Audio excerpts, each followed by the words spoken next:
Hello everybody, I am Dinesh, the teacher of English Grammar at Pioneer in Jimritlia.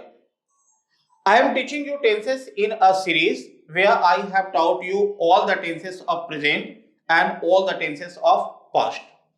In this series, today I am going to discuss you simple future tense. आप इसका नाम सुन ही चुके होंगे. Future means an action that is to take place in future, in coming time. तो वैसी घटना, वैसा काम जो आने वाले समय में होगा, वैसी घटना जो आने वाले समय में घटेगी. तो एक एक्शन जो आने वाले समय में होगा और अभी उसके बारे में सिर्फ प्लान है, उसको फ्यूचर टेंस में डिफाइन करते हैं, उसको फ्यूचर समझते हैं, वो फ्यूचर टेंस है. मैंने कुछ सेंटेंसेस लिख लिए. मैं वहां जाऊंगा, अभी मेरे पास प्लान हो सकता है वहां जाने का, लेकिन जाने का काम भविष्य में होगा, आने वाले समय में होगा. वह कलम खरीदेगा, he may have a plan to buy a pen, but the action will be taken in future. तुम उसे आमंत्रित करोगे, तो आमंत्रित करने का काम आने वाले समय में होगा. तो जो घटना भविष्य में घटने वाली है, जो काम आने वाले समय में होने वाला है, वो फ्यूचर टेंस में डिफाइन होगा, उसे हम फ्यूचर मानेंगे.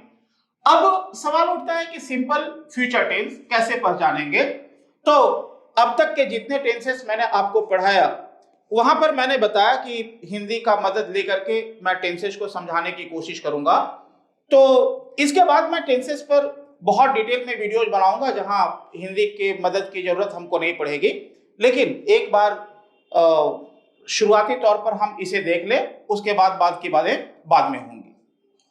अब अगर आपका सेंटेंस हिंदी में लिखा हुआ है, तो आप कैसे जानोगे कि वो लिखा हुआ सेंटेंस सिंपल फ्यूचर में है. तो याद रखना कि जब भी वर्ब के लास्ट में गा, गे, गी लगा हुआ रहे, तो वो सिंपल फ्यूचर है. यहां पर मैंने जो 3 सेंटेंसेस लिखे हैं, मैं वहां जाऊंगा, लास्ट में गा है, वह कलम खरीदेगा, तुम उसे आमंत्रित करोगे, ये तीनों सेंटेंसेस सिंपल फ्यूचर में है. तो जब भी हिंदी सेंटेंस में वर्ब के लास्ट में गा, गे, गी लगा हुआ है, तो आप समझ जाना कि वो सेंटेंस सिंपल फ्यूचर में है. अब सवाल उठता है कि इस सेंटेंस को हम अंग्रेजी में कैसे ट्रांसलेट करेंगे, अंग्रेजी में कैसे बोलेंगे. तो इसका स्ट्रक्चर है सब्जेक्ट. सबसे पहले आपको सब्जेक्ट बोलना है, सब्जेक्ट के बाद शैल या विल, और उसके बाद V1, V1 के बाद ऑब्जेक्ट या अदर वर्ड्स जो कुछ भी हो.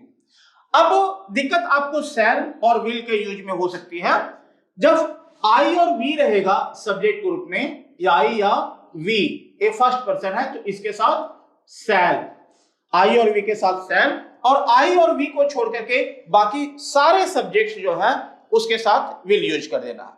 आपको इतना ही ध्यान रखना है कि आई और वी के साथ शैल यूज करना है, और आई और वी को छोड़ करके जो भी सब्जेक्ट हो सब जगह आपको विल यूज करना है. हालांकि बोलचाल वाली अंग्रेजी में धीरे धीरे शैल का यूज खत्म ही होता जा रहा है.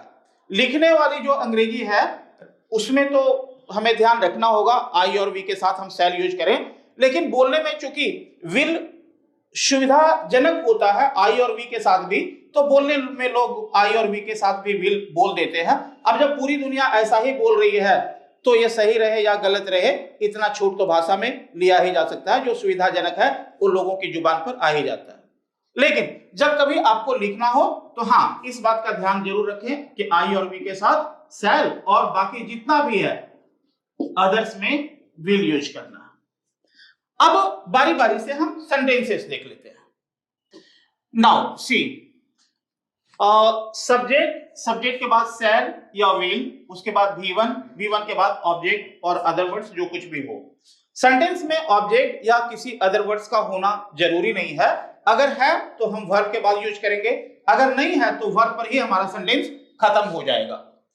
आप जान चुके हो कि आई और वी के साथ शैल का यूज होगा और बाकी सब में विल. अब सेंटेंस को देखो, मैं वहां जाऊंगा, सब्जेक्ट है आई के साथ शैल, उसके बाद V1, जाना का अंग्रेजी गो, वहां देयर. मैं वहां जाऊंगा, आई शैल गो देयर. तुम उसे नहीं बुलाओगे, ये निगेटिव सेंटेंस है, नहीं लगा हुआ है, तो सेंटेंस में नोट लगाएंगे. तो तुम का अंग्रेजी यू, आप जानते हो यू के साथ विल होगा, तो यू विल नहीं है इसलिए नॉट. V1 कॉल उसे, हिम, तुम उसे नहीं बुलाओगे, you will not call him. क्या वह कलम खरीदेगा, अब ये क्वेश्चन है, तो आपको पता है कि जब भी इंट्रोगेटिव सेंटेंस होगा तो ऑक्सिलरी वर्ब को सब्जेक्ट के पहले ले आएंगे। In an interrogative sentence auxiliary verb is used before the subject, और सब्जेक्ट है वह, और एक इंट्रोगेटिव सेंटेंस है तो ऑक्सिलरी वर्ब पहले, तो ही के पहले विल ले आए। विल ही खरीदना, बाय अ पेन, क्या वह कलम खरीदेगा। क्या वे लोग यहां नहीं आएंगे। अब इसमें क्या भी लगा हुआ है और नहीं भी लगा हुआ है, तो इसमें ऑक्सिलरी वर्ब को पहले भी लाएंगे और उस सेंटेंस में नॉट भी यूज करेंगे। क्या वे लोग यहां नहीं आएंगे, वे लोग का अंग्रेजी है दे, लिख दिया, इससे पहले ऑक्सिलरी वर्ब, तो विल दे नहीं, नॉट कम यहां here, will they not come here. वह खाना पकाएगी, this is an affirmative sentence.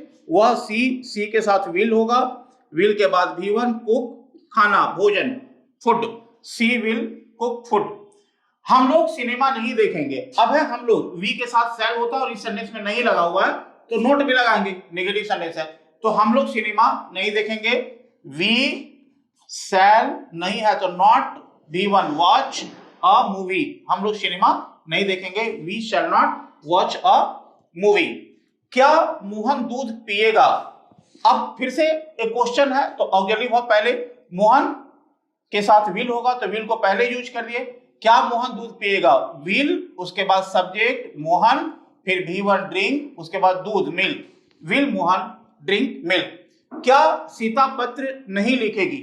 अब इसमें क्या भी है और नहीं भी है, तो ऑक्सिलरी वर्ब सब्जेक्ट के पहले लाएंगे और उस सेंटेंस में नोट भी होगा। सब्जेक्ट है सीता और आपको पता है कि सीता के साथ विल यूज करेंगे, तो अब क्या है, तो सीता के पहले ऑक्सिलरी वर्ब ले आएंगे, तो विल सीता नहीं है इसलिए नॉट, तो विल, उसके बाद सब्जेक्ट है सीता नहीं है तो नॉट, फिर V1 राइट, ऑब्जेक्ट है a letter, will Sita not write a letter. मैं उसकी मदद करूंगा। अब यहां पर सब्जेक्ट है आई, सेंटेंस अफर्मेटिव है तो आई, और आपको पता है कि आई के साथ सेल यूज करेंगे, तो आई सेल मदद करना, हेल्प, उसकी हर, अगर पुरुष रहता तो हिम कर देते, महिला है तो हर, अगर पुरुष है तो हिम, हिंदी सेंटेंस वही रहेगा। मैं उसकी मदद करूंगा, आई शैल हेल्प हर, या पुरुष है तो आई शैल हेल्प हिम। वह इस मैदान में नहीं खेलेगा। अब इस सेंटेंस में नहीं लगा हुआ है तो नहीं के लिए हम नोट यूज कर देंगे। वह, ही, आपको पता है ही के साथ विल यूज करेंगे, ही विल नहीं है इसलिए नॉट, फिर V1 खेलना, प्ले इस मैदान में, in this field, he will not play in this field. अच्छा, इसमें ऐसा है कि सेल और विल, कई बार स्टूडेंट पूछते हैं कि अगर हम विल के बजाय सेल यूज कर दें तो कोई दिक्कत है क्या। देखिए, ग्रामर के हिसाब से इसके रूल्स तो हैं ही, बट बोलने वाले अंग्रेजी में अब सेल का यूज धीरे धीरे कम होता जा रहा है और हर जगह लोग विल यूज कर रहे हैं और ये एक्सेप्टेबल भी है। तो अगर सेल की जगह बोलने में विल यूज कर देते हो तो उससे कोई फर्क पड़ने वाला नहीं है, सब लोग बोल रहे हैं, आप भी बोलिए। And this was the discussion of simple future tense. I hope you understood it very well. Whenever your Hindi sentence ends with ga, ge, gi, you will understand that the sentence is in simple future tense. This is its structure: subject, after subject shall or will, then V1 object or other words. And you have to take care whether the sentence is affirmative, interrogative, negative or negative interrogative. According to that, you will use the structure. This is very simple. I don't think that you will have any problem.